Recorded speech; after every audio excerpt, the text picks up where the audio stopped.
नमस्कार दर्शक बंधु। तुलसी मूलरे दीप जलाइबार फल भगवान श्रीकृष्णकर बाणी। एकदा देवी सत्यभामा भगवान श्रीकृष्ण निकट को आसी तांकु पचारिले, स्वामी मो मनरे किछि प्रश्न उठुछि, दयाकरी मते मार्गदर्शन करंतु। एहा सुनी भगवान श्रीकृष्ण कहिले, प्रिय सत्यभामा, कौन तुमर प्रश्न? दयाकरी कुह, मु तुमर प्रश्नर उत्तर देई खुशी हेबी। तापरे सत्यभामा कहती, स्वामी प्रतिदिन संध्यारे तुलसी निकटरे दीप काहेकि जला जाए? तुलसी निकटरे दीप जालिबार महत्व कौन एवं एथिरु व्यक्ति को केउं फल मिले? तुलसी निकटरे दीप जालिबार पद्धति कौन एवं दीप जालिबा समय रे केउं मंत्र जप करा जिबा उचित? दयाकरी मते विस्तृत भाବରେ कुहंतु। सत्यभामा ठारू एही प्रश्न सुनी भगवान श्रीकृष्ण खुशी होई कहिले, देवी आज तुमे समग्र विश्वर कल्याण निमते बहुत भल प्रश्न पचारिछ।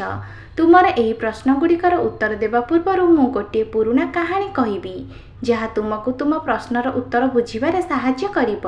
एही कहानी रे मु संध्या समय रे तुलसी मूलरे दीप जालिबार फल कौन मिले वर्णना करिबी। सेतिपाई तुमे एही कहानी को ध्यान देई सुन। केवल एही कहानी को ध्यान देई सुनिबा द्वारा ही जणे व्यक्ति तुलसी मूलरे 100 वर्ष दीप जालिबार पुण्य पाई परिब। तापरे देवी सत्यभामा कहती, प्रभु मु एही कहानी सुनिबाको बहुत आग्रही अटे, दयाकरी मते एही कहानीटी कहंतु। तापरे भगवान श्रीकृष्ण से कहानी को देवी सत्यभामा को कहती, हे देवी, अतीतरे गोटे समय थिला जेतेबेले दक्षिण दिगरे तुंगभद्रा नामक एक बड़ नदी थिला। सेही नदी कूले हरिहरपुर नामक एक सुंदर नगर थिला। सेही नगर रे मनोहर नामक जड़े ब्राह्मण रहुतिले। से जड़े चरित्रवान, गुणवान, धार्मिक कार्य करुथिबा तथा वेद उपनिषदर पथ अनुसरण करुथिबा व्यक्ति थिले। से समस्त शास्त्र अध्ययन करिथिले, किंतु अन्य पक्षे सेही ब्राह्मणकर स्त्री थिले जाहाकु लोकमाने दुराचारी बोली कहुथिले। तांकर एपरि नामकरण तांका कार्य अनुଯାयी होइथिला, कारण से सबुबेले निज स्वामी को अपमानित करुथिले, स्वामी विषय रे खराब शब्द कहूतिले। एपरिकी केबे निज स्वामी को रोषेई करी खाइबाकु मध्य देउ नथिले।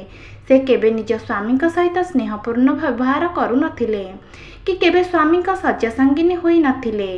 स्वामी बंधु बांधव बा परिवारर केही घर को आसिले अपमानित करी घौड़ाई देउथिले। से निजे सर्वदा काम वासना रे उन्नक्त होई अन्य व्यभिचारिणी महिला मानक सहित बाहरे बुलुथिले। तार मन स्वामी को छाड़ी अन्य पुरुष मानक पाखरे रहुथिला। से केबे भी तांको स्वामी सह स्नेहपूर्ण कथा हेउ नथिला, किंतु से अन्य सुंदर सुंदर पुरुष मानक सह बसी कथाबार्ता करुथिला।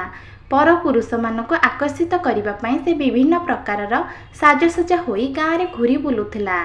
केतेबेले से जंगल रे थिबा केउ गछ तले ठिया होई सुंदर पुरुष मानक अपेक्षा करुथाए, तो केतेबेले किछि दुष्ट व्यक्ति मानक निज आड़क आकर्षित करी सेमानक सहित काम भोगरे लिप्त रही थाए। दिने से जंगल को जाई गोटे गछ मूल ठिया होइथिला। सेही समय तार मन काम वासना रे परिपूर्ण होइथिला। से कौनसी सुंदर और कामुक पुरुषर अपेक्षार थिला, किंतु बहुत समय पर मध्य कौनसी पुरुष से रास्तार आसिले नहीं। तेणु से बहुत दुखित होईगला। पर पुरुषर संधान रे एपट सेपट खोजिबाकु लागिला, किंतु से दिन तार समस्त परिश्रम व्यर्थ हैला। से सेठारे ठिया होई मने मने विलाप करिबाकु लागिला, हाय आज कौनसी सुंदर पुरुष मो कबल को आसिले नहीं। वर्तमान मु मोर उत्तेजना को किपरि शांत करिबी, मु एही राति किपरि बिताइबी। से एपरि जोर रे प्रलाप करुबाकु लागिला। सेही जंगल रे गोटे भयंकर बाघ रहुथिला। सेही पापी महिलार स्वर शुणी बाघ निदरु उठिगला एवं ताकु खाइबा पई ता आड़कु लंफ देला। एपरि भयंकर बाघटी को देखि ब्राह्मणी जनक भୟରେ थरिबाकु लागिला एवं से किछि भाबिबा पूर्वरु बाघटी निज पंझारे ता ऊपर को आघात कला एवं से कचाड़ी होई भूमि रे पड़ीगला। तले पड़ीजिबा मात्र ब्राह्मणी चित्कार करी कहिला, अरे दुष्ट बाघ, कौन पाई तू एठाकू आसीछु ओ मते काहेकि हत्या करुछु? मु मोर प्रियंकु एठारे खोजुथिली, तू मते छाड़ी दे, मते खाई तू कौन पाइबु? ब्राह्मणीर एही कथा सुनी सेही बाघटी किछि समय पाई चुप होईगला एवं हसिबाकु लागिला। टिके समय पर कहिला, हे पापिनी स्त्री, आज सृष्टिकर्ता तुमको मोर खाद्य भाव नियुक्त करिछंती। मोर काम हेउची तुम परी पापिनी मानंकु खाइबा। ତେବେ ଯାଇ ମୁଁ ଏହି ପାପ ଶରୀରରୁ ମୁକ୍ତି ପାଇବି। ବାଘଟିର ଏପରି କଥା ଶୁଣି ବ୍ରାହ୍ମଣୀ ଆଶ୍ଚର୍ଯ୍ୟ ହେଲା ଓ କହିଲା, ପ୍ରକୃତରେ ତୁମେ କିଏ? ମୋତେ ସତ କୁହ, ତୁମେ କାହିଁକି ଏହି ଶରୀରରେ ଜନ୍ମ ନେଲ ଏବଂ ତୁମେ ମୋ ପରି ପାପୀମାନଙ୍କୁ କାହିଁକି ଖାଉଛ? ପ୍ରଥମେ ମୋତେ ସବୁକିଛି କୁହ ଏବଂ ତାପରେ ମୋତେ ଖାଇବ। ତାପରେ ସେ କହିବାକୁ ଲାଗିଲା, ହେ ପାପିନୀ ସ୍ତ୍ରୀ, ମୋତେ ମୋର ପୂର୍ବଜନ୍ମର କାହାଣୀ କହିବାକୁ ଦିଅ ଯେ ମୋତେ କାହିଁକି ବାଘ ହେବାକୁ ପଡ଼ିଲା। ପୂର୍ବଜନ୍ମରେ ଦକ୍ଷିଣ ଦେଶରେ ଗୋଟିଏ ସୁନ୍ଦର ନଦୀ କୂଳରେ ଗୋଟିଏ ସହର ଥିଲା। ମୁଁ ସେହି ସହରରେ ରହୁଥିଲି। ମୁଁ ଜଣେ ବ୍ରାହ୍ମଣଙ୍କ ପୁତ୍ର ଥିଲି ଏବଂ ନଦୀ କୂଳରେ ବସି ଯଜ୍ଞ ଇତ୍ୟାଦି କରୁଥିଲି। ସେହି ଜନ୍ମରେ ମୁଁ ଅନେକ ପାପୀମାନଙ୍କ ପାଇଁ ଯଜ୍ଞର ଆୟୋଜନ କରୁଥିଲି।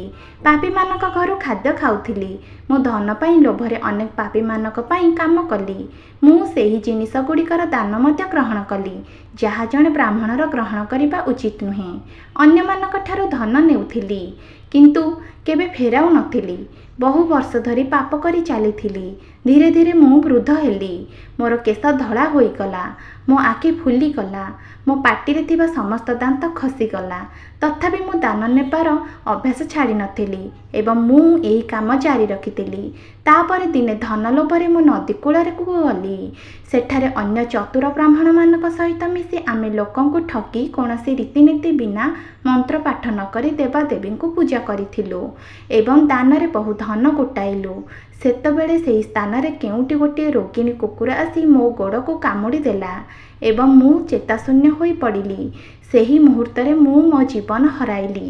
ତାପରେ ଦୁଇ ଯମଦୂତ ସେହି ସ୍ଥାନରେ ଉପସ୍ଥିତ ହେଲେ ଏବଂ ମୋତେ ଧରି ଯମପୁରକୁ ନେଇଗଲେ। ସେଠାରେ ଯମରାଜ ଚିତ୍ରଗୁପ୍ତଙ୍କୁ ମୋର କାର୍ଯ୍ୟର ହିସାବ କରିବାକୁ କହିଥିଲେ। ଚିତ୍ରଗୁପ୍ତ କହିଲେ, ହେ ଧର୍ମରାଜ, ଏହି ବ୍ରାହ୍ମଣ ଗୁରୁତର ପାପ କରିଛି। ସେ ଅନ୍ୟମାନଙ୍କୁ ମିଥ୍ୟା କହି ଅନେକ ଧନ ଲୁଟିଛି। ରୀତିନୀତି ଅନୁଯାୟୀ ପୂଜା କରିବା ପରିବର୍ତ୍ତେ ସେ ମିଥ୍ୟା ମନ୍ତ୍ର ଜପ କରି ଭଗବାନଙ୍କୁ ଅପମାନିତ କରିଛି। ସେଥିପାଇଁ ଏହି ପାପୀ ବ୍ରାହ୍ମଣ କେବଳ ନର୍କକୁ ଯିବାକୁ ଯୋଗ୍ୟ। ତାପରେ ଯମରାଜ ତାଙ୍କ ଦୂତମାନଙ୍କୁ ମୋତେ ନର୍କରେ ଫୋପାଡ଼ିବା ପାଇଁ ଆଦେଶ ଦେଲେ। ଅନେକ ବର୍ଷ ଧରି ନର୍କର ଦଣ୍ଡ ଭୋଗିବା ପରେ ମୁଁ ବାଘର ଜନ୍ମ ପାଇଲି ଏବଂ ମୁଁ ଏହି ଜଙ୍ଗଲରେ ବାସ କରିବା ଆରମ୍ଭ କଲି। ମୋର ପୂର୍ବଜନ୍ମର ପାପଗୁଡ଼ିକୁ ମନେ ପକାଇ ମୁଁ ମହାତ୍ମା, ଋଷି, ଧାର୍ମିକଙ୍କୁ ଖାଏ ନାହିଁ। ମୁଁ କେବଳ ପାପୀ, ଅନୈତିକ ଏବଂ ବ୍ୟଭିଚାରୀଙ୍କୁ ଖାଏ, ଯାହାଦ୍ୱାରା ମୁଁ ପାପରୁ ମୁକ୍ତି ପାଇପାରିବି। ଏହିପରି ଭାବରେ ବାଘଟି ତାର ପୂର୍ବଜନ୍ମର କାହାଣୀ ବର୍ଣ୍ଣନା କଲା ଏବଂ ବ୍ରାହ୍ମଣୀଙ୍କୁ କହିବାକୁ ଲାଗିଲା, ହେ ପାପୀ, ତୁମର ଆଚରଣ ମୋତେ ଜଣେ ଘୃଣ୍ୟ ସ୍ତ୍ରୀର ଆଚରଣ ପରି ଲାଗୁଛି। ସ୍ୱାମୀଙ୍କୁ ଛାଡ଼ି ଯିଏ ଅନ୍ୟ ପୁରୁଷମାନଙ୍କ ସହିତ ଭୋଗ ଉପଭୋଗ କରିବାକୁ ଏହି ଜଙ୍ଗଲକୁ ଆସିଛି, ସେଥିପାଇଁ ଆଜି ତୁମେ ନିଶ୍ଚିତ ଭାବରେ ମୋର ଖାଦ୍ୟ ହୋଇଯିବ। ଏହା କହି ଶେଷରେ ବାଘଟି ସେହି ପାପୀ ସ୍ତ୍ରୀକୁ ତାର ତୀକ୍ଷ୍ଣ ନଖରେ ଖଣ୍ଡ ଖଣ୍ଡ କରି ଖାଇଲା। ତାପରେ ସେହି ସ୍ଥାନକୁ ଦୁଇ ଜଣ ଯମଦୂତ ଆସି ସେହି ପାପୀ ସ୍ତ୍ରୀର ଆତ୍ମାକୁ ଉଠାଇ ଯମପୁରୀକୁ ନେଇଗଲେ, ଯେଉଁଠାରେ ତାଙ୍କୁ ଯମରାଜଙ୍କ ସମ୍ମୁଖରେ ଠିଆ କରାଯାଇଥିଲା। ତାପରେ ଚିତ୍ରଗୁପ୍ତ ସେହି ସ୍ତ୍ରୀର ପାପ ପୁଣ୍ୟର ହିସାବ କରି ଯମରାଜକୁ କହିଲେ, ଏ ଧର୍ମରାଜ, ଏହି ସ୍ତ୍ରୀ ଜଣେ ପାପିନୀ। ସେ ଗୁରୁତର ପାପ କରିଛି। ସେ ଜଣେ ବ୍ୟଭିଚାରିଣୀ। ସେ କେବେ ବି ତାଙ୍କ ସ୍ୱାମୀଙ୍କ ସେବା କରିନାହାନ୍ତି। ସେ ପର ପୁରୁଷମାନଙ୍କ ସହିତ ଭୋଗ ଉପଭୋଗ କରୁଥିଲେ। ତାର ପାପ ଶୁଣି ଯମରାଜ ସେହି ସ୍ତ୍ରୀକୁ କୁମ୍ପି ପାକ ନିଆଁରେ ଗରମ ତେଲରେ ପକାଇବାକୁ ଆଦେଶ ଦେଲେ। ତାକୁ ସେହି ଗରମ ତେଲ ଭିତରେ ବହୁ ବର୍ଷ ପର୍ଯ୍ୟନ୍ତ ରଖାଯାଇଥିଲା ଏବଂ ପରେ ତାକୁ ବାହାର କରି ଅନ୍ୟ ଏକ ନର୍କରେ ଫିଙ୍ଗି ଦିଆଯାଇଥିଲା। ଏହିପରି ଭାବରେ ତାକୁ ଅନେକ ବର୍ଷ ଧରି ବିଭିନ୍ନ ନର୍କରେ ନିକ୍ଷେପ କରାଯାଇଥିଲା ଏବଂ ଶେଷରେ ଚାଣ୍ଡାଳର ରୂପରେ ଜନ୍ମ ନେଇ ପୃଥିବୀକୁ ଫେରି ଆସିଥିଲା। ଚାଣ୍ଡାଳଙ୍କ ଘରେ ଜନ୍ମ ନେଇ ସେ ପୁନର୍ବାର ଅନେକ ପାପ କରିବା ଆରମ୍ଭ କଲା, ବ୍ୟଭିଚାର କରିବା ଆରମ୍ଭ କଲା ଏବଂ ଅନେକ ପାପୀ ପୁରୁଷଙ୍କ ସହିତ ମାତି ରହିଲା।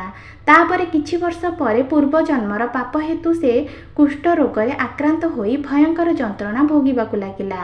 ତାର ଶରୀରର ଅଙ୍ଗ ଜଳିବା ଆରମ୍ଭ କଲା, ଆଖିରେ ଆଘାତ ଲାଗିବାକୁ ଲାଗିଲା। ସେ ଏହି ଯନ୍ତ୍ରଣା ସହ ଦିନ କାଟିବାକୁ ଲାଗିଲା। ତାପରେ ଦିନେ ସେ ତୀର୍ଥକ୍ଷେତ୍ରରେ ସ୍ନାନ କରିବା ଉଦ୍ଦେଶ୍ୟରେ ଅନନ୍ତପୁର ଯାଇ ସେଠାରେ ଏକ ଆଶ୍ରମରେ ରହିବାକୁ ଲାଗିଲା।